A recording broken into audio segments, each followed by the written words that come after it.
So the way we like to start conversations is we're trying to find things where the market has a traditional view, a view of what they think is right, a view of what a best practice is, and we're looking for, where they're, maybe you could say where they're wrong, like that you're not thinking about it in the right way. Oh, I have so many versions of that. Yeah, I know. When we think about having you on the show, I think the show epitomizes that. So start with that, a reaction to that statement, and then let's go from there. I mean, my gut reaction to that statement is I think 99% of what go-to-market teams do is wrong or misguided today. Woo! That is a hot take. All of it. And that isn't to say that 99% doesn't sometimes work. I just want to make sure that there's that distinction, right? And I think we've confused working and good ideas sometimes. Like they can be mutually exclusive.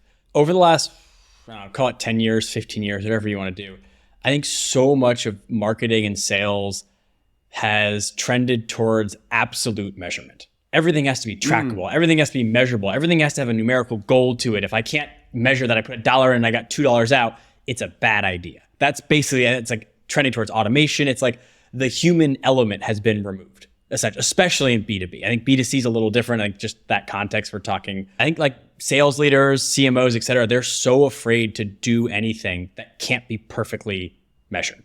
And that creates this vicious cycle that people might not have realized for a while, because up until like 2 years ago, we had this 10-year period of just like, shit was easy. If you just showed up and did the bare minimum and go to market, like there was a good chance it was going to work. You'd have a half decent product, a half decent ad strategy, a half decent outbound strategy. And like you were probably going to hit your goals and raise some more money and keep going. And we don't really live in that era anymore. So when I think about marketing ideas and when our team thinks about them, we tend to think from almost like I guess as cheesy as it sounds, kind of like a vibe first mentality. Yeah. Oh, I love it. We think more from the perspective of like, how are people going to feel about this? And it's like, I care about the numbers, obviously. I'm trying to run a business, not just like do marketing ideas for fun, but the numbers aren't where we start when we think about ideas. We think about how people are going to react to this. Is it fun? Is it interesting? Is it exciting? Is it zigging where others are zagging? Those are the sorts of questions we ask ourselves when we talk about ideas internally. Love that. So let's try to contextualize this into a real world example. You've got a vibe first. Yeah. Example.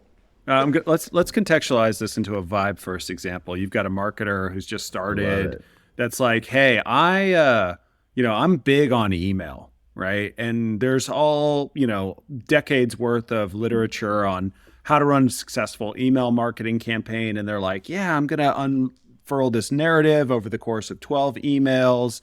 Every couple is going to have, a hard offer, like a demo request. Most will have a soft offer, like download this asset or, join us at this event or whatever. So somebody comes to you and says that, where do you zag there? You hit the nail on the head. You said there's tons of literature out there on how to do it. So everybody is following the same playbook. This is how to do an email campaign. This is how to do LinkedIn ads. This is how to do outbound email. So without realizing it, you're just doing your own version of the same thing everybody else is doing. I like to use this line. It's like, this is more like sales related, but it applies to marketing as well, where you can be the best. You have the best timing, the best messaging. The problem is there is so much noise out there. It doesn't matter. Sure. You're still not going to sound out, right? Like you can have the best crafted email campaign, perfect timing of when to do hard offer versus soft offer. Like you've thought about it scientifically.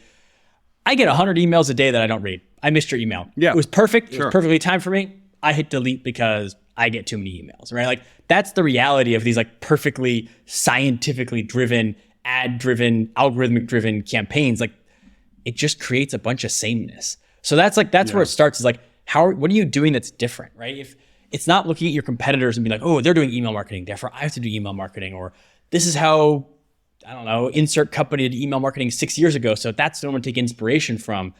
It's like, by the time you see an idea posted on LinkedIn, that idea probably doesn't work anymore. Because like once it's reached that like zeitgeist level of like everybody's talking about it, everybody's also doing it. So that's the starting point. And it's, the unfortunate truth is, the problem starts with leaders, right? Not with marketers. So I get a lot of more, junior to mid-level marketers or salespeople who are asking me that sort of question. And the problem is it doesn't matter because their boss and their manager is expecting these algorithmic measurable campaigns. So they never get to the point where they're given that leeway to try things, to be creative, to be human first. So it has to start at that level.